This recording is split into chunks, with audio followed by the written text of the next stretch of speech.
자, 여러분. 지금부터 관동별곡 하겠습니다. 네, 정철의 관동별곡입니다. 요 관동별곡은 어렵고 중요한 작품이기 때문에 프린트물로 수업하겠습니다. 특수 프린트물을 만들었으니까 프린트물을 보시면 되겠어요. 여기 봐. 네, 제가 만든 프린트물입니다. 인강으로 인터넷 강의로 수업 듣는 분들은 첨부 파일 다운로드 받으시고 수업을 계속 들으셔야 됩니다. 인강으로 듣는 분들 제가 부탁드리는데 요 관동별곡 프린트 다운 받으시고 그 파일은 절대로 공유하시면 안 됩니다. 다른 데 올리신다든지 하시면 안 돼요. 이 프린트물의 저작권은 저한테 있으니까 다른 데 올리면 절대 유출하면 안 된다는 것을 제가 간곡히 부탁드립니다. 왜 그런가 하면 제가 말씀드리는데 이 관동별곡 프린트물은 제가 직접 편집해서 만든 거예요. 알겠습니까? 제 숨결이 들어 있습니다. 그래서 제가 말씀드리면 대한민국 최강의 관동별곡 프린트물이다 라고 보시면 돼요. 제 국어 강의 20년의 숨결이다 이렇게 보시면 되겠고요. 이 자료보다 더 좋은 관동별곡 자료를 구해오시는 분은 1억 드립니다. 없다 라고 보면 되겠어요. 대한민국 유일무이의 최강의 프린트물이다 라고 생각하면 되겠습니다. 따라서 관동별곡 프린트물 파일 유출하지 않기를 사실 부탁드려요. 관동별곡 나갈 텐데 3시간 정도 소요가 될 거고요. 2번에 끊어서 나갈 거고요. 고전문학의 바이블이에요. 그리고 공무원 국어 고전문학 최다 기출작품 관동별곡. 기출문제를 풀었던 사람들 관동별곡 시험 문제 많이 나온다는 것은 이미 문제를 통해서 알고 있고요. 그래서 이 관동별곡을 지금부터 한번 수업해 보겠다. 이 말씀입니다. 알겠습니까? 프린트를 통해서 한번 수업을 해봅시다. 프린트 첫 페이지 보시면 되겠습니다. 관동별곡.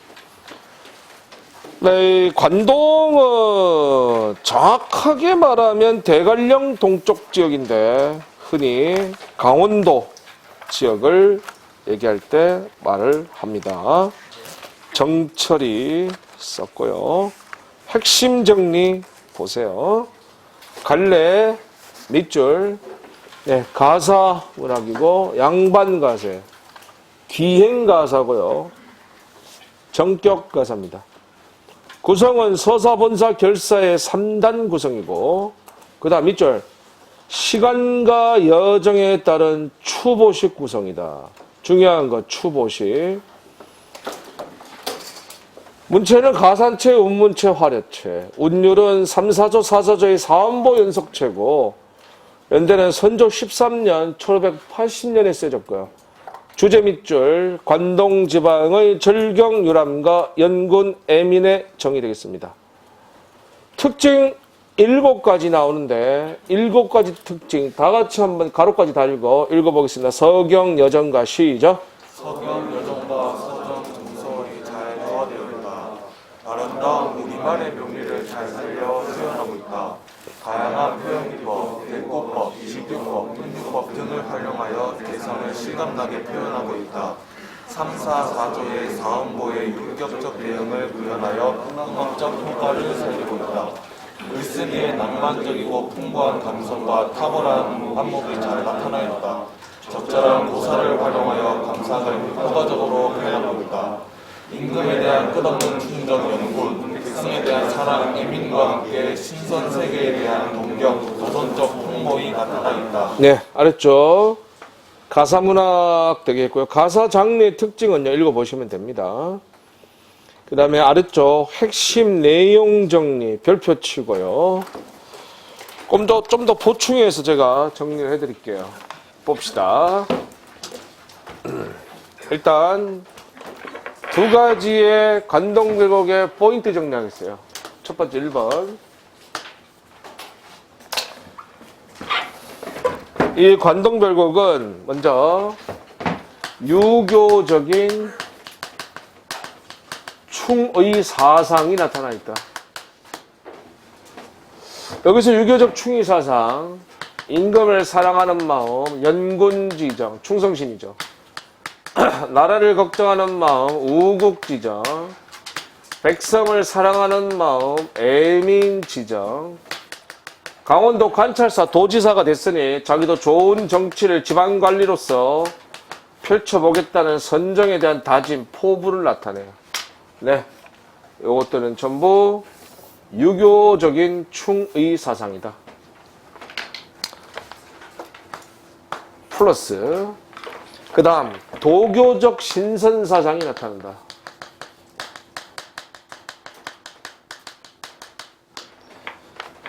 바로 자연의 경치를 즐기는 자연에서의 풍요, 이런 관동지방의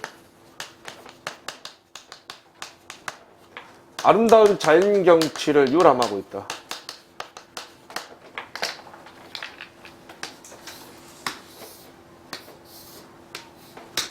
이거는 도교적 신선 사상이에요. 역시 두 가지가 결합된 이 또한 뭐를 형성했다? 강호, 가도가 형성돼 있다. 이 작품도 강호, 가도다. 역시 이런 그 자연에서의 풍요랑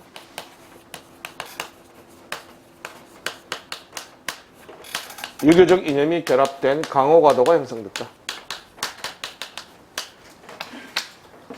다음 두 번째. 네, 관동별곡에서의 자아가 서로 다른 두 개의 자아가 제시돼요. 첫 번째는 사회적인 자아다. 네, 사회적 자아는 공적인 임무가 되겠어요. 공적 임무다.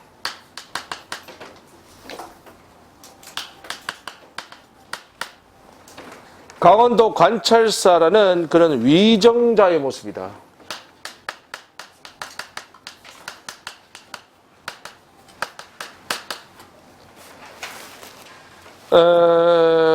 관찰사 임무가 되겠죠.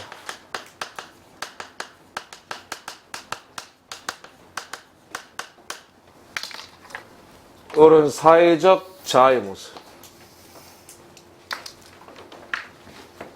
요거랑 대조되는 갈등을 일으키는 또 하나의 자아가 등장해요.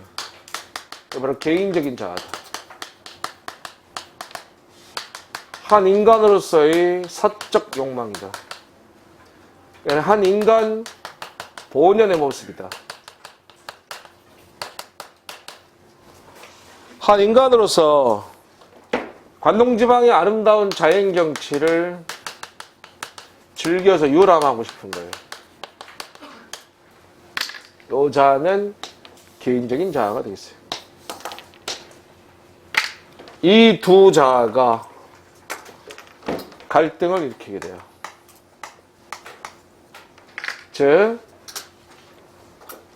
관동지방의 아름다운 자연 경치를 즐기고자 하니 관찰사 임무가 있고, 관찰사 임무를 따르고자 하니 자연 경치가 못내 아쉽다는 얘기지. 공사의 갈등, 사회적 자아와 개인적 자아가 갈등이 일어난다. 결국 이 갈등이 이제 해소가 돼요.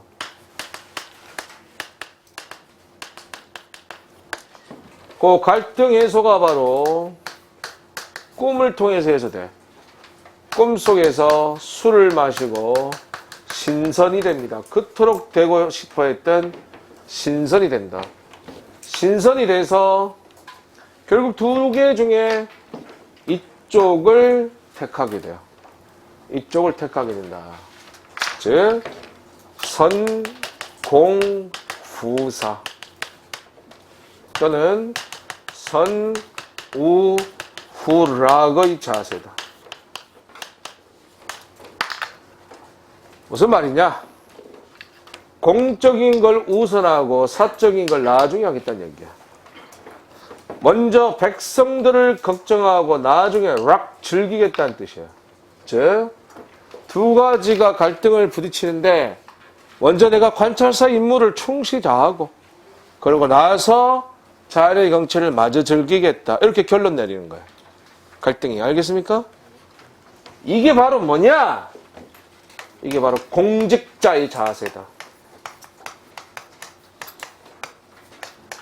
이게 바로 공무원이 지녀야 될 자세, 공직자의 자세예요. 주목. 여러분, 관동별곡이 왜 공무원 시험에 잘 나오냐? 바로 이 이유입니다. 바로 관동별곡의 주제가 공무원의 자세를 얘기하고 있는 거야. 따라하세요. 선공후사, 선우후라. 이것 때문에 관동별곡이 공무원 시험에 출제가 많이 된다. 이 이유가 되겠습니다. 전체적인 개관을 좀 정리해 본 겁니다. 알겠습니까? 네. 프린트물 다음 페이지를 보세요. 네, 다음 페이지 보시면 글의 짜임, 구조가 나옵니다. 프린트물 좋죠? 사진도 다 있습니다. 그쵸? 제가 편집 다 한 거예요. 제가 이런 거 잘합니다. 제가 군에 있을 때 사연이 있어요. 맞으면서 배워가지고.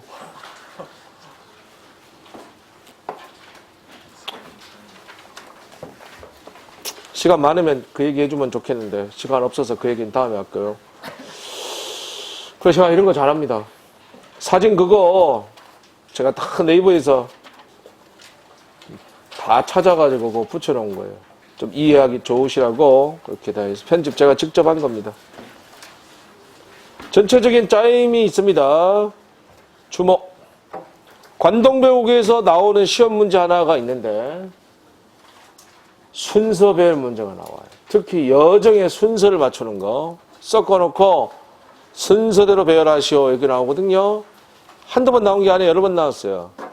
따라서 전체적인 순서를 알아야 돼.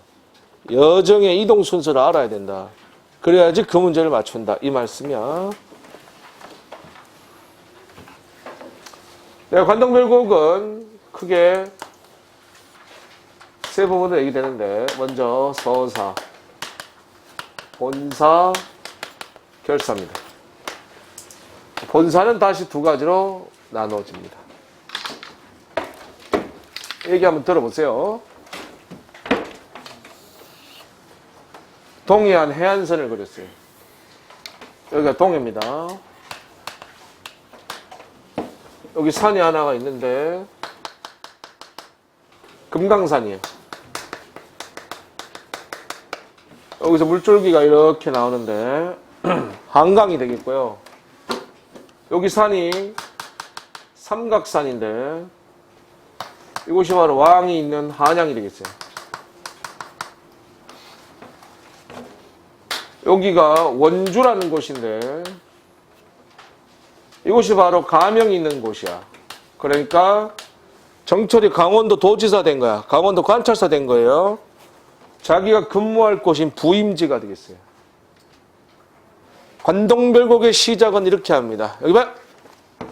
강호의 병이 깊어 고향에 있던 유비돼서 낙향돼 있던 정철이 강호의 병이 깊어 중림에 누웠더니 관동 800리의 방면을 맡기시니 관찰사 임무를 임금께서 맡겼어요. 와 성원이여 가디롱망덕하다. 임명장 받으러 하장이 올라와요. 주문들이 달아 경인한문 바르며 하직 고물로 서니 옥절이 앞에 섰다. 먼저 임명장 받으러 한양에 온다. 그 다음에 이제 여기가 부임지야. 부임지로 가요. 흑실을 돌아 여주를 돌아 섬강이 어디며 치악이 여기로다. 부임지에 도착. 그래서 임명과 부임 이게 첫 번째야. 그렇게 부임하고 난 후에 관내를 이제 순시합니다. 그래서 세 군데를 들리게 돼. 첫 번째 간 곳이 춘천, 그 다음이 철원, 마지막에 해양을 지나가요. 이렇게 꼴이네. 관내를 순시한다. 세 군데. 춘천, 철원, 해양을 거쳐서 관내 순시. 여기까지가 서사. 서사다. 그 다음에 본사. 이렇게 해서 금강산으로 꼴이 나고요. 본사 1번은 산구경, 즉 금강산을 유람합니다.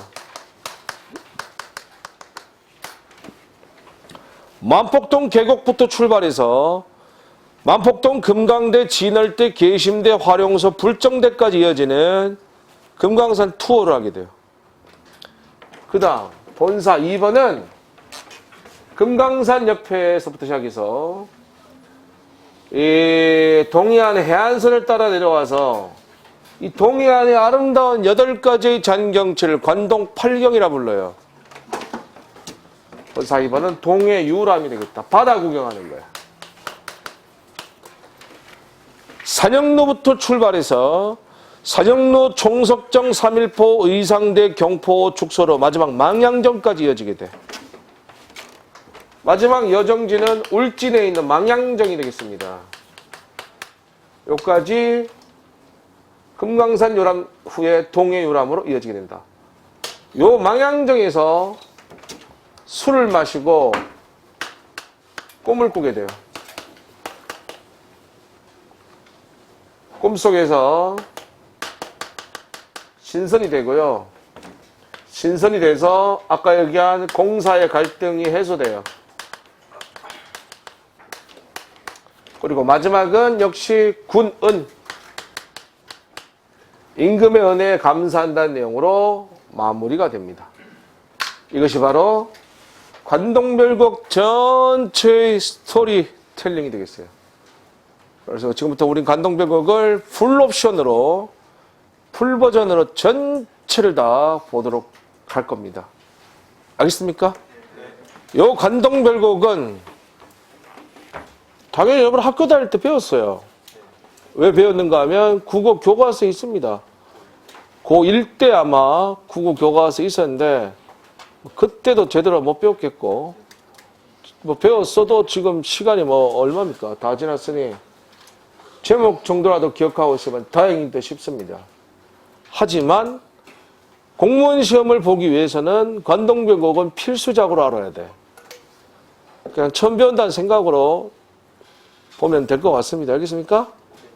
천천히 꼼꼼하게 잘 명확하게 명쾌하게 설명해 드릴 테니까 보도록 하겠습니다. 다음 페이지 출발하겠습니다.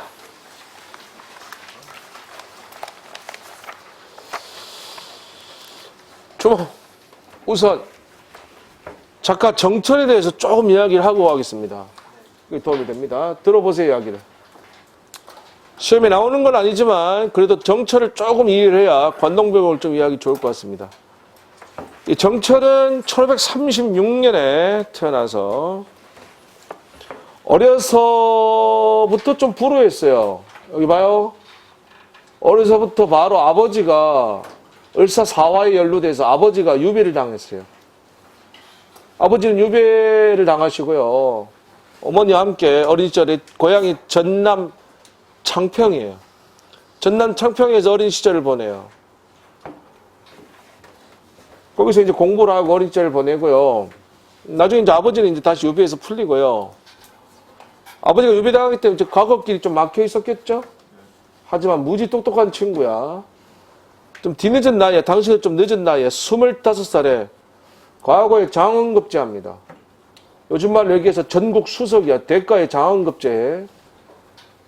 우리는 뭐 장원급제 이러니까 국사체계는 늘 장원급제 된 사람들만 있으니까 별거 아닐 거라고 생각하는데 요즘 말로 얘기하면 수능에서 전국 수석한 거야. 알겠습니까? 대단한 친구죠. 엄청나게 똑똑한 친구라고 보면 돼. 전국 수석이야. 25살에 장원급제한 정철은 승승장구합니다. 당시 왕이었던 선조의 총애를 한 몸에 받고 쭉쭉 벼슬이 쫙 올라가세요. 42살까지 쫙 올라가서 42살 때 도승지가 돼요. 도승지 아시죠? 도승지야말로 뭐 왕명을 출납하는 요즘 비서실장 아닙니까? 그렇죠? 뭐 최측근 중에 최측근이겠죠? 왕의 그런 아주 총애를 받는 그런 측근이에요. 그런데 이때 잘못을 하게 돼요. 뇌물 사건에 연루가 돼서 한 방에 훅 가요.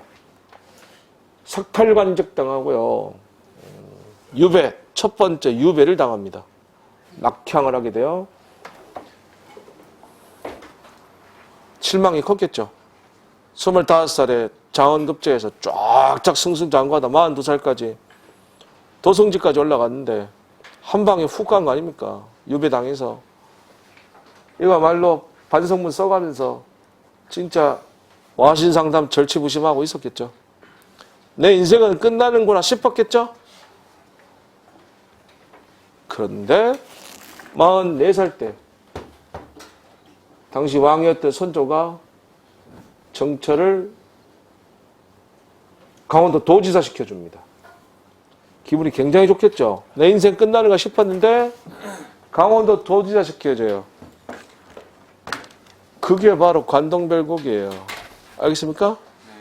그래서 그 아주 벅찬 기쁨의 심정 마음이 관동별곡 앞부분에서 잘 나타나요. 이렇게 다시 강원도 관찰사가 되고, 그런데 정철이 살았던 시기가 이 당정이 당파 싸움이 굉장히 심했던 시기였어요. 정철은 당시 서인, 이런 거 국사시험에 나올 수 있다. 서인의 그런 영수 우두머리였어요. 당시 이제 서인, 동인 뭐 이런 게 있었는데, 뭐 환국이라 그래서 뭐 서인이 또 집권하면 또 동인들이 죽어나고, 또 동인이 집권하면 서인들이 또 유배가고 막 이렇게 두 개가 왔다 갔다 했었죠. 그쵸? 한국사 시간에 잘 배우죠. 이 당시에 동인들이 다시 집권하게 되자 49살 때 유배를 또 가요. 서인의 우르머리였던 4년 동안에 유배를 당합니다. 고향인 전남 청평으로 낙향을 해요. 정철은 천재문학가야. 시를 굉장히 잘 썼어요. 시조도 많이 짓고요. 유배당에서 할 일이 뭐 있습니까? 뭐 하겠어요? 다산정약용 18년 동안 유배당에서 500건 썼다 그랬죠? 여의당전서. 예, 글 잘 쓰니까. 정철은 우리나라 최고의 문학가였어요. 조선 최고의 그런 문학가였다. 유배당에서 할 일이 뭐 있습니까? 시 쓰겠죠? 그래서 쓴 게 바로 삼인곡이에요. 삼인곡이다. 삼인곡을 썼는데 아주 구구절절하게 다 써요. 조선시대 최고의 히트작 중에 하나 삼인곡이야. 요즘 말로 얘기하면. 삼인곡이 히트치니까 이어서 바로 송민곡 적어요. 삼인곡 2가 되겠어요. 삼인곡, 송민곡 보면요. 내가 왕이라도 선조라도요. 감동 먹습니다. 감동 100배, 1000배예요. 죽어서 호랑나비가 돼서 님한테 날아가겠다 그러고요. 죽어서 달과 비가 돼서 비추고 적설 주겠다 그러고요. 선조 임금이 감동 먹겠죠?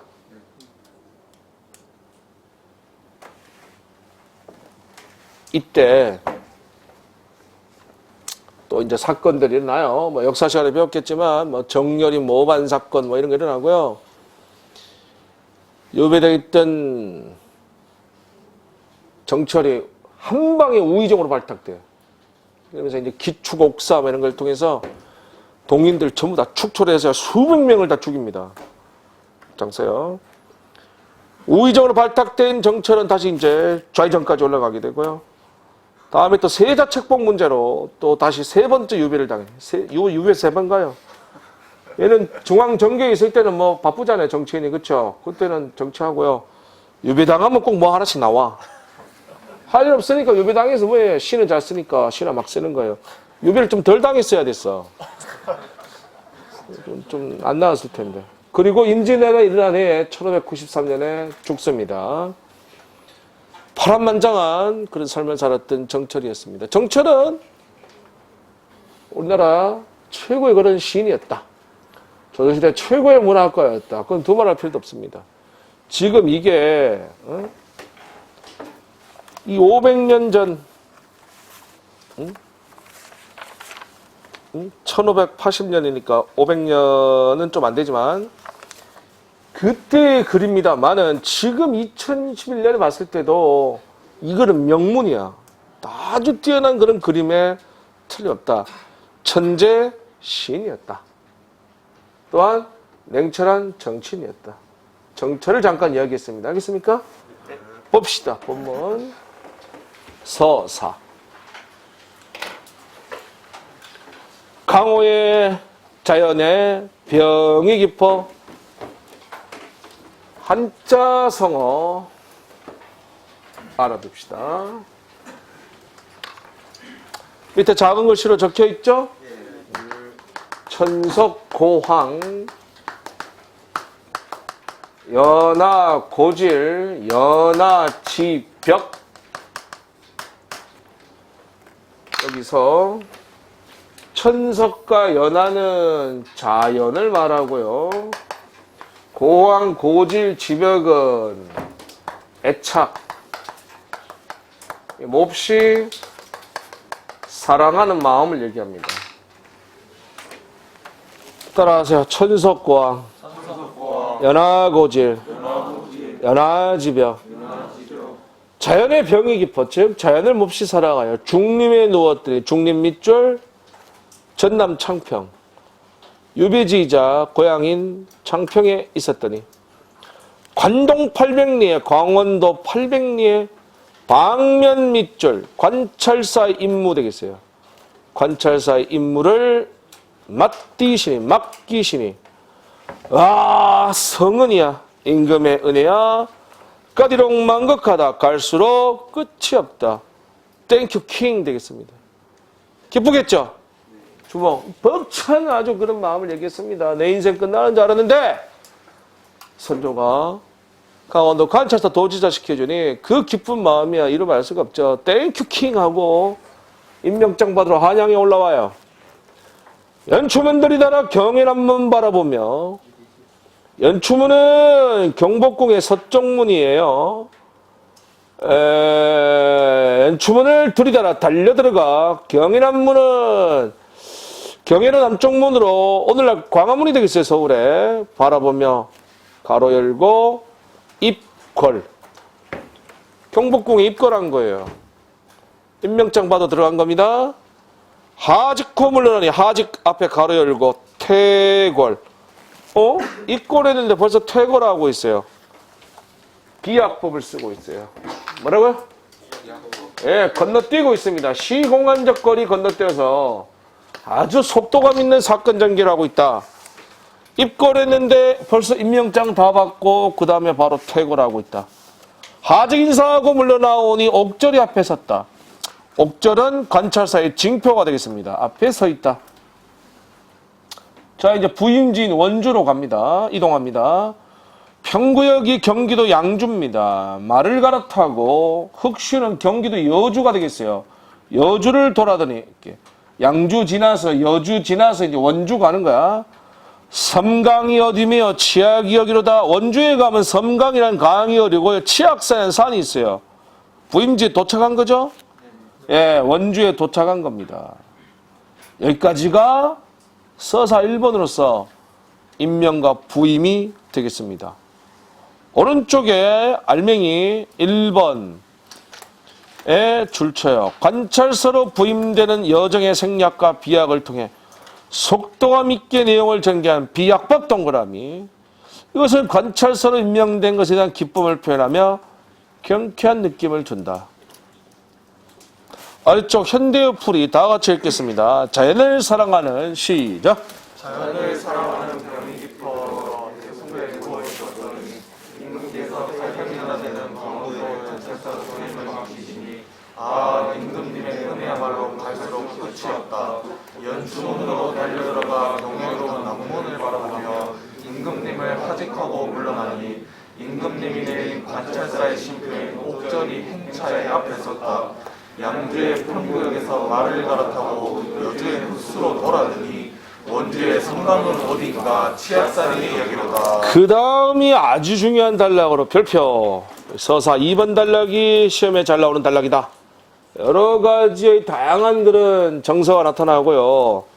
세 군데 이제 관례를 순시하는 그런 장면이에요. 봅시다. 형광펜 있습니까? 손에 잡으시고. 소양강 날인물이 어디로 든단 말고 칠하세요. 해석부터 하면 춘천에 가면요. 첫 번째 여정지가 춘천인데 소양강이라는 강이 있어요. 소양강 날이 흘러내린 물이 어디로 간단 말인고. 여기 봐요. 주먹.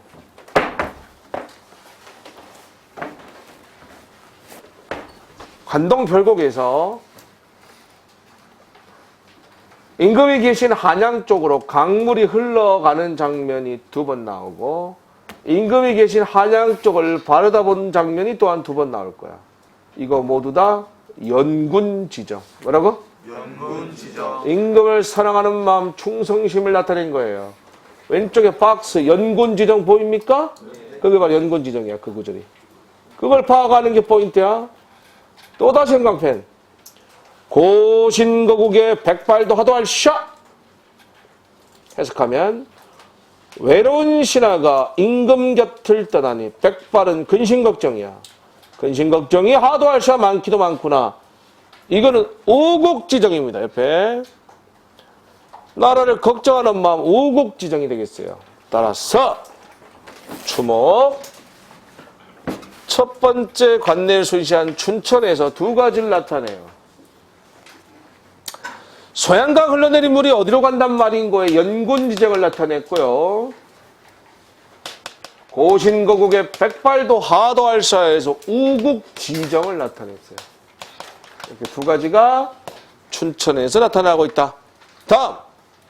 그 다음 어디 가는가 하면 철원을 갑니다. 철원. 강원도 철원. 하도할샤 다음에 끊어주시고요. 여기가 춘천이었어요. 그 다음에 이동해요. 철원으로. 동주밤. 동주가 철원이에요. 철원. 강원도 철원. 철원의 옛 지명이 동주야. 동주의 밤을 개오세와 겨우 세워 한자성어 전전반측이야. 잠을 이루지 못하고 이리저리 뒤척인다는 뜻으로 전전반측.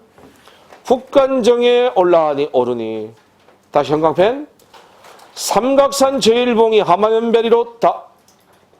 삼각산은 한양에 있는 산이죠.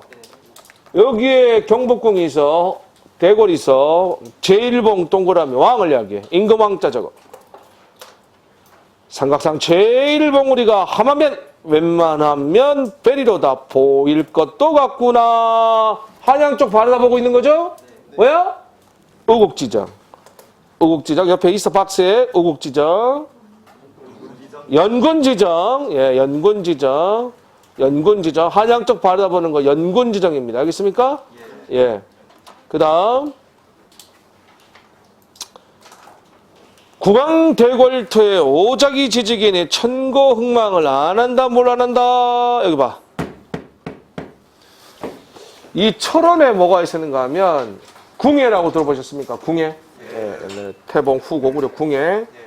애구. 궁예가 있었는데 궁예에 왕궁터가 있던 곳이에요. 그러니까 이런 유적지가 있는 곳인데 얘가 이제 강원도 가짜서 있으니까 그곳을 한번 탐방해 본 거야. 알겠지? 궁예에 왕궁터가 있던 곳에 가서 봤더니 폐허가 되어버리고 흔적도 없이 사라져버리고 까마귀 까치만 지저귀고 있어요. 여기서 뭘 느낄까요? 현타 오겠죠? 인생 무상을 느끼게 돼. 해석할게요. 궁예를 말합니다. 궁예 왕의 대궐터에 궁궐이 있던 곳에 오작에다가 내모쳐야 돼. 까마귀와 까치인데 바로 저거 감정이입. 요거 감정이입이야. 인생 무상의 감정이 이입된 거야. 까마귀와 까치가 지적이니. 그 다음 천거흥망을 안 한다 뭘 안 한다. 자, 큰 따옴표 열어주고 그 끝에 큰 따옴표 닫고. 일단 요건 누구에게 묻는 말인가 하면 오작에게 묻는 말이야. 까마귀하고 까치에게 묻는 말이 되겠어요. 주모, 시험 문제 나왔었죠? 언제? 알맹이 국어 정기 모의고사, 월말 모의고사에 제가 이 문제 내서 여러분 다 낚였잖아요. 이거 누구한테 하는 얘기라고? 오작에게. 까마귀하고 까치에게 묻는 거예요. 알겠습니까? 천거흥망을 오랜 세월에 흥하고 망함을 안 한다. 뭘 안 한다? 이때 난다는 의문형으로 해석하는 거야. 의문형음이 평생함이다. 아는가 모르는가. 인생무상입니다. 인생무상이에요. 주모, 왜 인생무상이야? 그 흥성했던 궁여의 왕궁터가 흔적도 없이 사라져버린 것이지. 인간 존재의 허무함을 느낀 거 아니야. 인간 존재의 한계성을 느끼는 거 아니야. 인간의 삶이 허무하다는 것이지. 그 허무하다는 것이 오작, 까마귀 까치의 감정이입된 거야. 까마귀 까치한테 물은 거야. 알겠습니까? 거기까지 뭐라 난다 다음에 끊어. 해봐. 천원에서 두 가지 나타냈어요. 삼각산 제일봉이 하마면별이로다. 이거는 연군지정이었고요. 궁황대골토의 오작이 지지개니 천거흥망을 오랜 세월에 흥하고 망함을 아느냐 모르느냐. 여기서 인생무상이었다. 다음 해양을 갑니다. 해양의 옛 이름이 마초와 같을시고 마침 같구나. 형광펜 손이 잡고 급작력 풍채를 고추하니 볼 게 있고. 설명 잠깐 듣게요. 이름이 급장류라는 사람이 있었어요. 이 사람은 중국의 해양의 태수였어요. 중국 역사에서 아주 뛰어난 그런 목민관이었다. 아주 그 정치를 잘했던 지방관리였다. 중국 역사를 대표하는 뛰어난 목민관이자 지방관리였다는 얘기야. 여기 봐. 이 사람이 정치를 얼마나 잘했는가 하면 전설에 의하면 와치라고 그래서요. 가만히 누워있기만 해도 고을이 저설로 다스려졌다. 뭐 이런 전설이 전해지는데 아주 뛰어난 목민관이 이름이 급장류야. 중국 해양의 태수였는데 그런데 말입니다. 이걸 지었네. 우연히 여기 지금 철원을 갔었죠? 그 다음에 춘천을 갔었고 천원을 갔었죠? 그 다음에 금강산을 가려고 하는데 여기 지나가다 보니까 여기 고을 이름도 뭐였는가 하면 여기도 해양이었어요. 급장류가 다스렸던 고을 이름이 뭐였다? 중국의 해양. 지금 정철이 조선의 정철이 지금 강원도 관찰사가 됐지. 강원도 관찰사가 됐는데 얘가 지금 이 해양을 지나가게 돼. 이 강원도 관내에 있는 해양을 지나가게 된다 이런 얘기야. 그래서 뭐라고 얘기하는가 하면 급장류의 모습을 나에게서 다시 보게 될 것이다 이 얘기야. 자신과 급장류를 동일시시켜. 이건 결국 뭐냐? 정철도 급장류처럼 지방관리로서 좋은 정치 자기도 한번 해보겠다는 선정의 포부. 그런 다짐을 하게 되는 거예요. 선정이란 말이 있는데 여기서 선정은 좋은 정치를 말하는 거예요. 봅시다. 다시. 해양의 옛 이름이 마침 같을시고 바로 그 중국 해양의 태수와 급장류가 있었던 고을 이름과 같다는 얘기야. 그래서 급장류의 풍채 동그라미 선정을 말해. 급장류의 선정을, 이 좋은 정치를 겉으로 아니 볼게 이거 다시 아니 볼 것인가? 나에게서 다시 보게 될 것이다. 이런 말씀이에요. 네? 그 밑으로 하살표 따라가서 보시면요. 밑에 좀 작은 글씨가 있는데 줄쳐. 골 이름과 마침 똑같으니 급장류와 같이 선정을 베풀겠다는 포부를 드러낸다. 선정의 포부입니다. 오른쪽 알맹이에 2번 별표, 글쓰기 정서, 이게 전부 시험 문제예요. 연군 지정, 우국 지정, 인생무상, 선정의 포부를 나타낸 구절들을 구별시켜야 되겠다. 알겠습니까? 현대의 풀이 다 같이 읽겠습니다. 춘천의 소양강에서 시작. 춘천의 소양강에서 흘러내리는 물이 어디로 흘러간다고 말이고 임금님 곁을 떠나 외로운 신하가 서울을 떠나니 백발이 많기도 많구나. 동두 초원에서 밤을 겨우 세우고 북간정에 오르니 삼각산의 제일 높은 고리가 거의 보일 것 같구나. 궁예왕의 대벌터에서 까마귀와 까치가 시적이니 너희는 옛날의 행망을 아느냐 모르느냐. 내가 구입한 회양이 중국에 있었던 회양이라는 내 이름과 마침 같구나. 급장류의 모습을 다시 안 입을 것인가. 잠깐 쉬었다 하겠습니다.